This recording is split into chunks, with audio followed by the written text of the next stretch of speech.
आइए एक्सरसाइज 5.3 में question number 3 का फोर्थ पार्ट सॉल्व करते हैं। और इस पार्ट में हमें थर्ड टर्म गिवन है 15, सम ऑफ फर्स्ट 10 टर्म्स गिवन है 125 और हमें कैलकुलेट करना है common difference and 10th term. This is also very easy question. आइए इस क्वेश्चन को सॉल्व करते हैं। सबसे पहले क्वेश्चन में जो हमें गिवन है उसको कलेक्ट करते हैं। हमें यहाँ पर ए थर्ड यानी तीसरी टर्म गिवन है 15 और हम जानते हैं कि थर्ड टर्म को हम लिख सकते हैं a प्लस 2d। इसको मान लेते हैं ये इक्वेशन नंबर 1 है।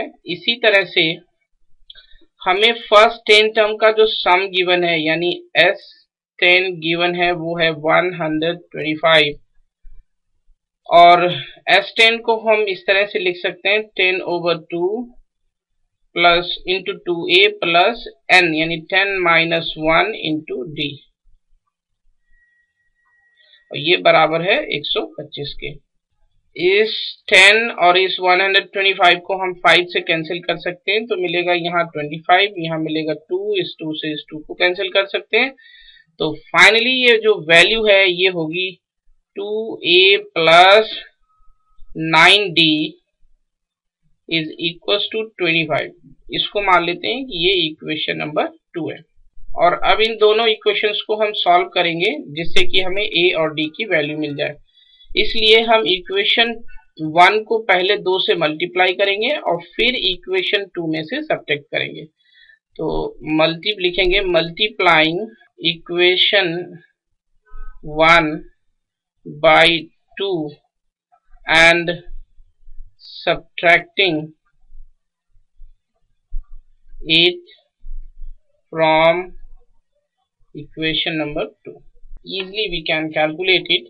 This is 2a plus 9d और इक्वेशन 1 के लेफ्ट हैंड को 2 से मल्टीप्लाई करके इसमें से सब्ट्रैक्ट करेंगे इस तरह से।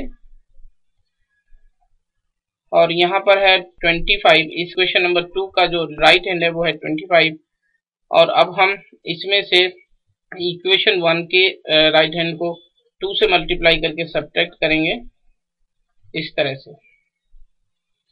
तो ये होगा 2a plus 9d minus 2a minus 4d is equal to 25 minus 30। इस नेगेटिव 2a को इस पॉजिटिव 2a से कैंसिल कर सकते हैं और 9d में से 4d को जब सब्ट्रैक्ट करेंगे तो मिलेगा हमें 5d और यहाँ पे मिलेगा -5। तो d की वैल्यू मिलेगी -1। और अब इस वैल्यू को हम इक्वेशन 1 में पुट करेंगे जिससे कि हमें a की वैल्यू हासिल हो सके। पुटिंग इन इक्वेशन 1, जब इक्वेशन 1 में इसको पुट करेंगे तो ये होगा a plus 2 into -1 equals to 15 यानी a की वैल्यू होगी 15 प्लस 2 यानी कि 17।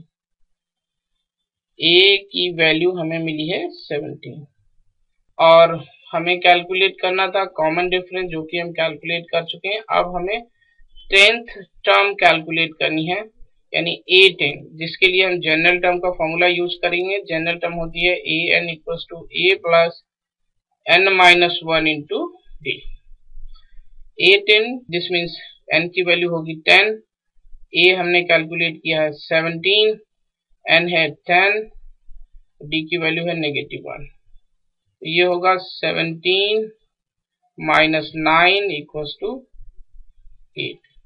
तो इस AP की जो 10वीं टर्म है वो है 8। So this is the solution of the question. Thank you.